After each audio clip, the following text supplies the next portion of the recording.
Salut à toi, me revoilà. Et si tu es là, c'est que tu as envie de voir la suite. Tu as dû voir l'épisode 1 et 2, et enfin j'espère.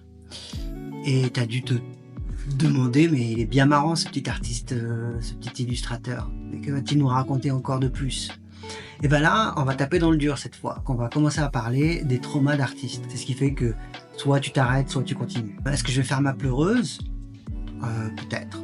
Mais je t'ai apporté des mouchoirs. Donc par quoi allons-nous commencer? Dans cet épisode, tu vas te rendre compte que nous ne sommes pas tous logés à la même enseigne.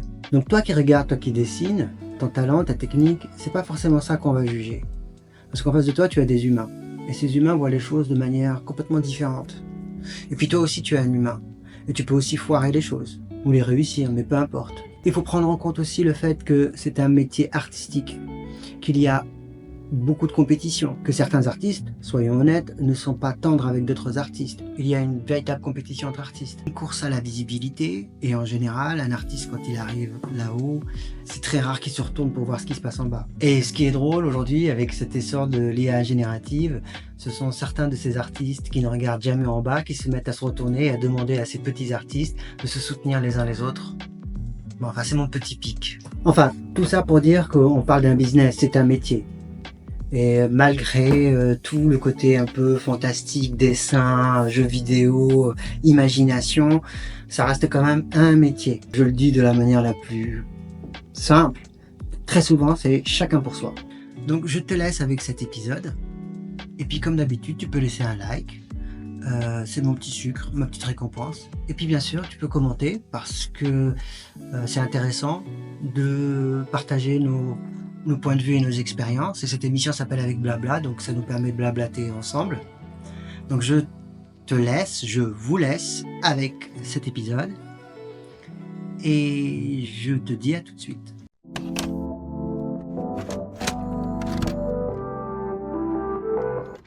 Tu sais ce qu'on m'a dit à l'époque? Que c'était pas du vrai dessin. Parce que je dessinais sur un ordi. T'imagines aujourd'hui si on dit un truc pareil?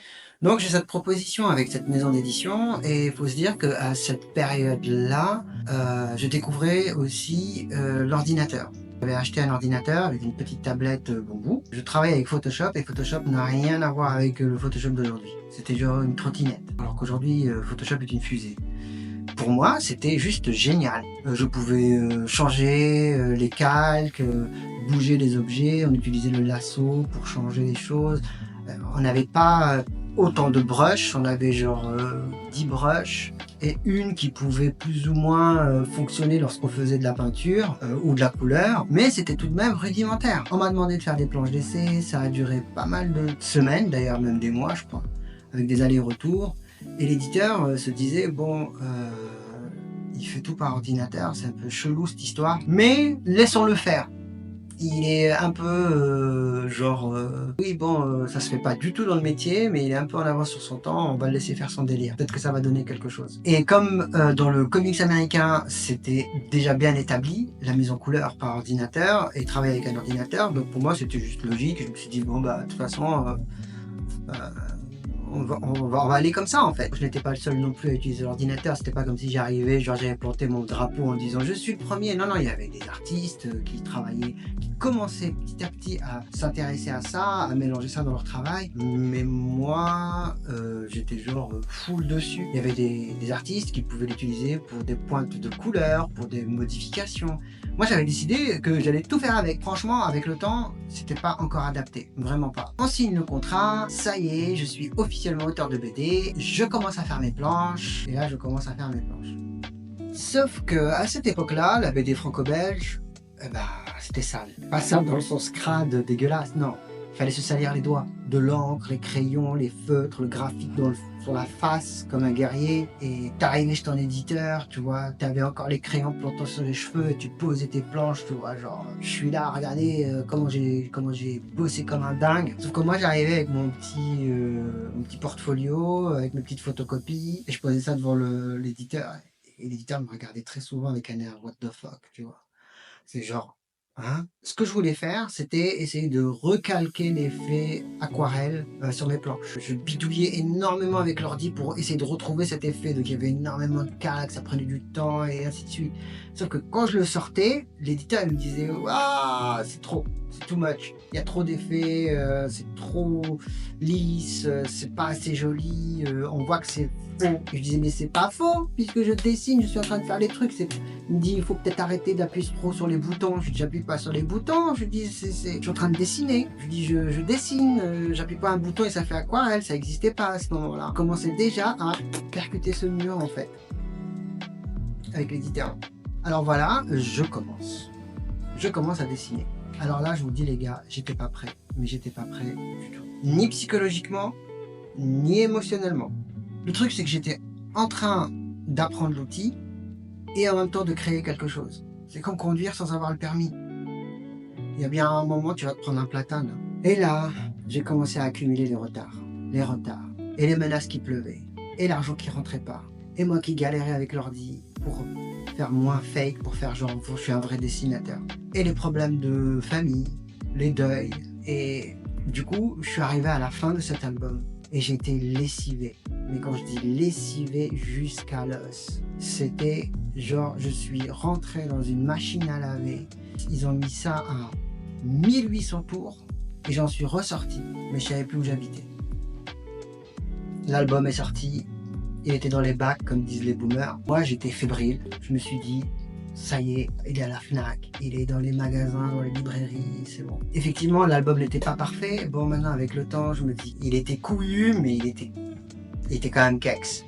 Il y avait plein de trucs qui n'allaient pas quoi. Il existait quoi. Les gens l'ouvraient et ils disaient ah. Et je faisais plus office de punk que de chanteur pop. Donc les gens me disaient waouh, c'est étrange, mais j'aime bien. Maintenant il faut vous dire que les lecteurs on les entendait pas. Il n'y avait pas de YouTube, il n'y avait pas de TikTok, il n'y avait pas d'Insta. Leur avis ou leur opinion, tout le monde s'en battait quoi. Les opinions, ce genre de choses, les gens se les échangeaient dans des forums ou dans les festivals. Mais il n'y avait pas de reviewing en fait. Non, les vrais dieux, les tauliers, c'était les critiques BD. Ils avaient un aura, ils avaient des noms, ils avaient des canaux de transmission, la télévision, les journaux. Et voilà que paf, moi je tombe sur un gros mammouth. Et moi j'étais une petite souris. Et puis ce gros mammouth a fait sa critique. Et je vous jure, il m'a éclaté. J'étais plus un artiste, j'étais des petits bouts d'artistes éparpillés partout dans l'univers. Donc il fait sa critique, mais il ne parle que de moi. Il parle pas du scénario, il parle de rien, il ne parle que de moi. Et il finit par dire que je suis le pire scénariste que la Terre ait porté. C'était d'une violence absolue.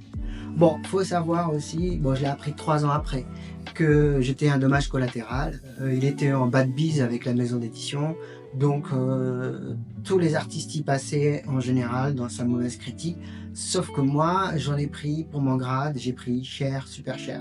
Et c'est vrai que les gens qui me connaissaient, les gens de mon entourage, je recevais des lettres aussi, parce qu'à l'époque des gens envoyaient des lettres à la maison d'édition, l'édition me les renvoyait à moi. On aime bien ce que tu fais, c'est génial, ou j'aime ce que tu fais, ou peu importe. Cette critique revenait tout le temps me parlait mais c'est pas grave, que cette critique c'est pas grave. Moi le mal était fait en fait. L'album est sorti, la critique est sortie et la maison d'édition décide de faire de la promo. La première chose qui a bloqué, c'est que le scénariste s'est rangé du côté du mec qui m'a critiqué en fait. C'est-à-dire qu'il a commencé à me dire que mon travail était de la merde et qu'il fallait que je fasse mieux pour le 2 et qu'il m'a même proposé quand même que j'aille faire des cours de dessin, ce qui était très élégant de sa part. Donc voilà que je suis en froid avec le scénariste et que on doit quand même se retrouver l'un à côté de l'autre dans les festivals pour dédicacer les albums, qu'on doit faire genre tout va bien, qu'on est bien tous les deux, alors que juste avant on s'insultait quoi. Voilà, tout bonnement et simplement. J'ai fait le train de la BD, j'ai fait Angoulême, j'ai fait plusieurs festivals. C'était plutôt cool parce que il y avait de la bienveillance des gens, vraiment. des lecteurs, de certains artistes qui étaient bienveillants envers moi et qui me disaient « Tu es un bon auteur, tu es un bon artiste, c'est un premier album, tout le monde ne fait pas des choses super bien au départ ». Et en même temps, je me retrouvais aussi au festival face à des auteurs qui m'évitaient, qui me balançaient comme ça en douce, il y a un truc qui cloche dans ton travail. Et puis la critique qui revenait pratiquement tout le temps. T'es pas un vrai dessinateur parce que tu dessines sur ordi. Certains me faisaient des petites remarques du genre alors ça fait quoi d'appuyer sur un bouton et que le dessin sorte tout seul? Tu vois, en rigolant, c'était de la blague, quoi. Et moi, à ce moment-là, je trouvais pas ça très drôle. Aujourd'hui, par exemple, on retrouve la même logique avec l'IA, ce qui est complètement différent en soi. Mais quand j'entends des gens dire « Oui, vous appuyez juste sur des boutons et l'image sort », oui, ça, c'est vrai. Et même 36 milliards d'images. À cette période-là, moi, quand je bossais sur l'ordinateur, c'était pas le cas. Donc, la promo de cet album du tome 1 Basse en plein, on retourne chacun chez nous. Et là, je me dis, bon, bah, c'est le moment pour moi de revoir un peu ma technique de boulot, quoi. C'est-à-dire que je me remets devant le tableau et je me dis, bon, ça j'enlève, le côté peinture, aquarelle, j'enlève, je retire tout, en fait. Je vais garder que le trait, je vais faire de l'aplat, du cel shading même. Et d'ailleurs dans le tome 2, on commence à retrouver tout l'aspect cel shading que j'utilisais pendant une longue période de film d'animation. Donc je travaille dessus et là ça se passe plutôt bien, il n'y a pas de retard, tu vois, tac tac tac, tout tombe, les planches tombent en temps et en heure, il y a une bonne construction et je suis vraiment content. Je me dis ça y est, je commence à maîtriser l'outil et ça me va. Et là le tome 2 sort. Et là, le tome 2 sort. Mais rien. Aucune promotion, aucune critique. L'album est sorti, l'album meurt. L'éditeur me dit hasta la vista, on ferme les rideaux, fini. Je me dis, j'ai 2 albums, j'ai ma petite expérience. Donc je contacte certains scénaristes en leur disant que j'aimerais bien travailler avec eux, pas de réponse. Des scénaristes qui veulent travailler avec moi, on fait quelques ébauches, mais ça tombe à plat en fait. Je commence à me dire, bon, je vais quand même proposer à des maisons d'édition s'ils veulent travailler avec moi, s'ils ont des projets et moi je suis disponible. Aucune maison d'édition. Je portais une espèce de pancarte sur moi, pire dessinateur que la Terre ait pu engendrer ou porter, quoi. Donc du coup, je me suis dit, bon ben voilà, c'est terminé. Je vais arrêter là et je vais retourner dans les agences de pub. Voilà, ma carrière se termine ici. Pas d'animation, pas de comics, pas de BD. Je me dis c'est terminé. Il est temps que je range les gants, que j'aille travailler et que je gagne ma vie comme tout le monde, quoi. Et pourtant, je suis encore là. Alors pourquoi?